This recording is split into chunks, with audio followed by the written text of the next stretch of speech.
d'une personne, si vous avez un angle qui se produit tous les 6 mois ou tous les quelques mois, c'est assez courant.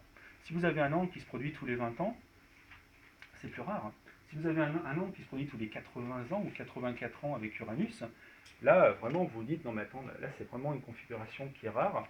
Il y a quelque chose à en tirer, il y a peut-être plus de sens à apporter à ce que tu as vécu. Et réellement, on a des motivations comme celle-là quand on pratique. Mais on va voir que techniquement, ça pose des problèmes encore avec un regard sceptique. Par exemple, si Uranus passe sur une position d'un astre au moment de votre naissance, on va parler de conjonction, et on va dire, mais ça arrive une fois dans la vie, tous les 84 ans. Alors déjà, une conjonction, en fait, c'est pas juste un point, un moment où deux positions se rejoignent, il y a une marge d'incertitude. Et la marge d'incertitude, elle est large, elle fait plusieurs degrés, et donc c'est l'équivalent quasiment d'une vingtaine de degrés sur 360. Donc on a une chance sur 18. Ensuite, comme je vous l'ai dit, donc je vais peut-être mettre tout de suite le schéma, dans le zodiaque des astrologues, où on retrouve les 12 signes astrologiques, en fait, il faut vous dire que ce qu'on va appeler les planètes, ce sont des points qui se baladent et qui font le tour du cercle du zodiaque. Et donc, ça fait des tours, voilà, ça fait une passe sortant à tourner, chacun à sa vitesse. Et en fait, mettons que ça soit une position un jour, ce qui va être le jour de votre naissance. Si on suit par exemple la planète Uranus qui est à droite, donc en fait, elle va faire le tour et puis elle va passer sur les positions de votre naissance. À chaque fois qu'elle passe dessus, pour l'astrologue, il y a quelque chose à en tirer. Donc chacun ses interprétations. Mais ça ne s'arrête pas là en fait. Ce qu'il y a, c'est que là par exemple, Uranus n'est pas situé n'importe comment par rapport à Jupiter qui est en haut. Elle fait un carré.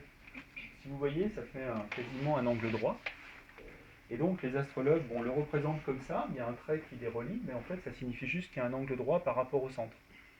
Et donc, eh ben, quand Uranus va se déplacer, en fait, elle va faire des carrés avec tous les autres. Et puis en fait, il y a un carré d'un côté, mais il y a un carré de l'autre. Donc il y a deux carrés. Et puis elle va faire des angles aussi de 60 degrés, de 120 degrés, qui sont des angles que les astrologues utilisent pour en tirer des interprétations. Si vous regardez ça, la planète Uranus, qui est très lente, qui met 84 ans pour faire un tour, en fait, elle a 8 angles différents à faire avec chacun des facteurs. Donc déjà, d'être en aspect une fois tous les 80 ans, c'est à peu près tous les 10 ans. Donc c'est finalement pas si rare que ça, les configurations rares d'Uranus. En plus, ça, moi, ce que je vous ai expliqué, c'est pour un seul facteur, mais il y en a 10. Donc finalement, ça va faire l'équivalent de 80 angles, le temps d'une vie, le temps de 84 ans. Qu'est-ce que vous appelez un facteur? Ouais, pardon. Alors ce que j'appelle un facteur, on va dire, je ne vais pas rentrer dans les détails. Alors ici, c'est les différentes planètes qui sont représentées, ou le Soleil, qui sont représentées en dehors du zodiaque. Donc en fait, par rapport à chacun d'eux, Uranus va faire ses angles le temps qu'elle fasse le tour du zodiaque. Ce qui veut dire que sur chacun d'eux, elle va faire en moyenne 8 angles, ce qui va donner à peu près 80 angles, dans toute une vie. Ce qui veut dire que finalement, les configurations rares d'Uranus, il y en a à peu près une par an. Et vous voyez dans la symbolique par rapport à l'argument du début, en fait finalement c'est pas si rare les configurations rares. Surtout qu'il y a Neptune et Pluton qui tournent aussi, et qui sont encore plus lentes qu'Uranus, mais qui vont aussi produire des angles avec ce que j'appelle les facteurs, donc les différentes planètes, le Soleil, et puis en fait il y a d'autres points qu'utilisent les astrologues. Et finalement, des configurations rares ou très rares, il y en a plein. Et finalement, il y en a tellement, parce que les astrologues peuvent aussi construire de nouvelles cartes quand c'est l'anniversaire, par exemple, d'un individu. Ils peuvent produire de nouvelles cartes dans lesquelles il va y avoir encore de nouveaux angles. Et en fait, finalement, les configurations rares, elles ne sont pas rares, elles sont courantes. Et ça, moi, je sais que quand j'y croyais, ça a été terrible de me poser ces questions-là. Parce que ça remettait en question plein d'interprétations dont j'étais satisfait et qui m'avaient convaincu pendant des années, en fait. Et donc, là, comme ça, comme je vous le présente, ça a l'air tout bête, c'est tout simple, mais c'est terriblement difficile pour un astrologue de se poser ces questions-là. On attaque vraiment des structures. Et donc, le biais de confirmation ici, c'est de minimiser la complexité du système, de tout ce qui se passe derrière. Et il y a un astrologue qui s'appelle Patrice Guinard, qui avait monté une carte que j'aime beaucoup présenter, c'est celle-ci. Si en fait on prend en gros sur les plus de 2000 ans d'existence de l'astrologie occidentale, l'astrologie qu'on connaît, si on prend tous les facteurs inventés par les astrologues, qui ne sont pas que des astres, il y a des points totalement fictifs aussi, et qu'on les place tous sur une même carte, et qu'on trace les angles qu'ils peuvent faire les uns avec les autres, on arrive à quelque chose comme ça. Et ça, c'est une carte que les astrologues n'utilisent jamais, parce qu'ils ne se posent pas la question comme ça. Pourtant, techniquement, tout ce qu'ont fait les astrologues peut être bon, peut marcher, devrait être utile, et en fait, non. Donc, il y a un vrai problème de complexité en astrologie. Et donc, s'il y a trop de choses et qu'il y a trop d'interprétations possibles, il y a un problème qui se pose, c'est ce qu'on appelle la surrationalisation. C'est-à-dire que vous pouvez vous poser des questions sur vos vies, sur vos événements, sur vos choix personnels, en vous basant là-dessus, mais ce n'est pas forcément fondé. Et donc, vous allez vous contraindre, entre guillemets, rationnellement, c'est-à-dire que vous allez respecter les règles de l'astrologie, vous avez l'impression d'être dans le vrai, dans le réel, et vous allez prendre des décisions à partir de configurations qui n'ont peut-être probablement aucune valeur. Et ça, c'est pareil, c'est un gros problème quand on y croit, quand on est dedans, parce que alors finalement, mince, moi tout ce que je me dis par rapport à l'astrologie, ça me permet de faire des choix, d'être heureux dans ma vie, etc. Et pourtant, après, ben, comment dire, c'est quelque chose qui se voit très bien, par exemple, quand on a un psychologue qui va aller aborder la question avec quelqu'un qui y croit, où le psychologue va remettre en question les interprétations de l'astrologue, justement, en lui disant, ouais, mais il y a quand même d'autres façons de voir les choses, il y a des questions que tu ne te poses pas, il y a des problèmes aussi qui existent dans la relation entre le client et l'astrologue, etc. Il y a certains astrologues qui se posent ces questions-là, mais les autres non. Un dernier exemple qui renvoie à quelque chose qu'on connaît plus souvent, c'est ce qu'on appelle les classements en astrologie. Alors les classements en astrologie, comment dire, c'est tout simple. Est-ce que ce que je viens de vous dire, ça peut vraiment s'appliquer à l'astrologie de naissance? Donc là, si on prend les 12 signes de l'astrologie, que vous connaissez normalement tous, il se trouve qu'il y a des familles de signes. Vous avez entendu parler des signes d'eau, des signes d'air, des signes de feu, des choses comme ça. Et donc, il y a des familles qui existent entre les signes. Ce que les astrologues représentent, on peut le représenter en les reliant comme ça. Par exemple, là, j'ai relié les signes marrons, qui sont les signes de terre, le taureau, la vierge et le capricorne. Et puis, je peux continuer, j'ai les signes d'eau, là, qui sont reliés, poisson, cancer et scorpion. Que veulent dire ces traits? Ils veulent dire que comme les signes sont dans des mêmes familles, en fait, ils ont des qualités communes. Et c'est ça qui fait le lien avec ce que je vous disais avant. Encore une fois, les symbolismes, même s'ils sont distincts, bien séparés, bien définis séparément, en fait, permettent des interprétations, finalement, dont certaines sont communes. Donc si on vous dit que comme vous avez tendance à être un peu idéaliste, à croire en des choses qui nous dépassent, que c'est lié au signe du poisson, parce que vous êtes poisson, c'est comme ça, en fait, techniquement non, c'est parce que vous êtes poisson ou cancer ou scorpion. Alors, l'exemple que j'ai pris ne s'applique pas très bien aux deux autres, mais on peut trouver des qualités communes comme ça. Et en fait, finalement, 3 signes sur 12, ça fait juste une chance sur 4. Mais c'est valable, en fait, avec plein d'autres choses. Les signes de feu, pareil, c'est une famille. Les signes d'air, c'en est une autre. Et en fait, quand l'astrologue voit ça, vraiment, il se régale parce que pour lui, c'est la preuve de la richesse de l'astrologie.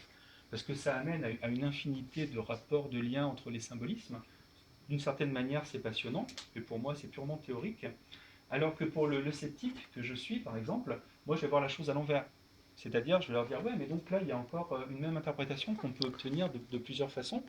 Donc finalement, c'est assez courant. Et finalement, de quoi ça vient? D'autant plus que, donc ça, c'est ce qu'on appelle le classement quaternaire, puisqu'il y a les 4 éléments, eau, air, feu et terre. Mais en fait, on peut recommencer avec le classement qu'on appelle ternaire. Et cette fois-ci, si vous séparez les choses entre les différentes saisons au fil de l'année, puisqu'on a 12 mois qui correspondent grosso modo aux signes, en fait, vous pouvez séparer par bloc de 3. Et bien, les premiers signes de chaque saison, c'est ce qu'on appelle les signes cardinaux. Donc, c'est une famille de signes astrologiques. Et puis, après, on peut continuer avec les signes qu'on dit fixes parce qu'au milieu des saisons. Et puis, il y a les derniers qui terminent la série. Encore une fois, vous voyez, ces autres signes-là ont aussi des propriétés communes. Mais si on continue, il y a d'autres combinaisons encore qui sont possibles. Par exemple, il y a le classement binaire. Alors là, c'est ce qu'on appelle, c'est un signe sur 2. Et c'est ce qu'on appelle les signes féminins ou les signes masculins. Donc, on a encore d'autres combinaisons possibles. À chaque fois, si vous prenez un signe, vous voyez qu'il a des combinaisons, il a des propriétés communes avec finalement quasiment n'importe quel autre signe. Ce qui est très pratique quand on veut interpréter les choses. Ça amène à des conséquences marrantes, j'ai envie de dire, comme le fait que le taureau est un signe féminin et que la balance est un signe masculin, par exemple. Ce qui est vraiment contradictoire avec même l'utilisation des symbolismes. Donc là, j'ai représenté aussi les signes masculins. Et en fait, on voit qu'il y a des redondances quasi systématiques dans les symbolismes de l'astrologie, ce que les astrologues ne nient pas, ils en sont conscients de ça. Mais ils ne voient pas qu'il y a un piège là-dedans, qu'il peut y avoir un piège. On peut même relier les signes opposés. C'est-à-dire que parce qu'ils sont différents, on va construire une logique, et ce qu'on appelle les axes en astrologie, c'est-à-dire relier les signes les uns en face des autres, ça permet encore des interprétations. Donc finalement, tout est relié à tout en astrologie, et ça pose un vrai problème en termes d'interprétation, savoir si quand on fait une interprétation, est-ce qu'elle est bonne d'abord, et puis est-ce que le facteur qu'on utilise a un sens finalement, ou est-ce que c'est pas juste par hasard qu'on peut dire quelque chose. Donc je vais aller plus vite. En gros, comme vous voyez, il y a des problèmes de complexité qui se posent, et ça rend bien compte du fait que quand un astrologue prévoit a priori sans information sur un sujet, souvent il fait des prédictions qui sont assez vagues. Alors que quand il interprète après coup, là tout colle, tout concorde, on peut tout expliquer, le moindre détail, avec telle configuration. Ben oui, parce qu'il y a une telle quantité, un tel fatras, qu'a priori on ne sait pas trop quoi en faire, alors qu'a posteriori, ça donne un ensemble de possibilités qui est assez incroyable. Et puis, ben, il y a des problèmes, comment dire, quand on interprète a posteriori, on connaît déjà le réel, on sait déjà ce qui s'est passé, et on peut finalement redire un peu la même chose, mais sous couvert d'un vocabulaire, d'un langage astrologique. Donc ça, c'est quand même plus facile, ce qui va permettre des interprétations. On peut aussi changer le sens des événements, proposer à la personne de voir les choses différemment. Il n'y a pas besoin d'astrologie pour ça d'ailleurs. Mais ça, par contre, c'est pas astrologique, ce sont des raisons du succès qui sont indépendantes. Je vais passer, voilà. Et donc, il y a vraiment un risque permanent de faire des relations, d'établir des relations qui n'existent pas. Et donc, c'est ce qu'on peut appeler la surrationalisation du réel. Et encore une fois, vraiment, moi, c'est à chaque fois ce que je reproche à l'astrologie, c'est qu'il n'y a pas de théorie de l'erreur. L'astrologue ne sait pas finalement si ce qu'il dit est vraiment fondé ou pas. Si on va plus loin, ce qui montre bien tout ça, c'est par exemple ce qu'on appelle l'effet Barnum. L'effet Barnum, c'est le fait de... Comment dire? Il y a un test qui existe, on donne un texte à des personnes et on leur demande si elles se reconnaissent dedans. Et donc, les phrases n'ont pas été choisies n'importe comment, ce sont des phrases assez ordinaires. Et quand on fait ça, on a quasiment toujours le même résultat, c'est-à-dire que les gens se reconnaissent vraiment dans le portrait. En plus, auparavant, on leur a demandé leur date de naissance, on leur a demandé des détails sur leur vie, on leur fait croire qu'on a établi ce portrait par rapport à elles. Et en fait, l'idée c'est toujours la même, c'est qu'une fois qu'on a donné les textes à tout le monde, on leur demande de noter, et de 0 à 5, ils donnent en moyenne une note de 4,2. Donc ils se reconnaissent vraiment dans ces portraits. Et après, on leur demande de comparer avec les autres, et ils se rendent compte que tout le monde a le même portrait. Ce qu'on appelle l'effet Barnum, c'est le fait de se reconnaître dans des phrases qui sont ordinaires, mais en fait, en ayant vraiment l'impression qu'elles ont été dites pour nous. Donc attention au piège, se reconnaître dans des phrases ordinaires, c'est normal, puisqu'elles sont ordinaires.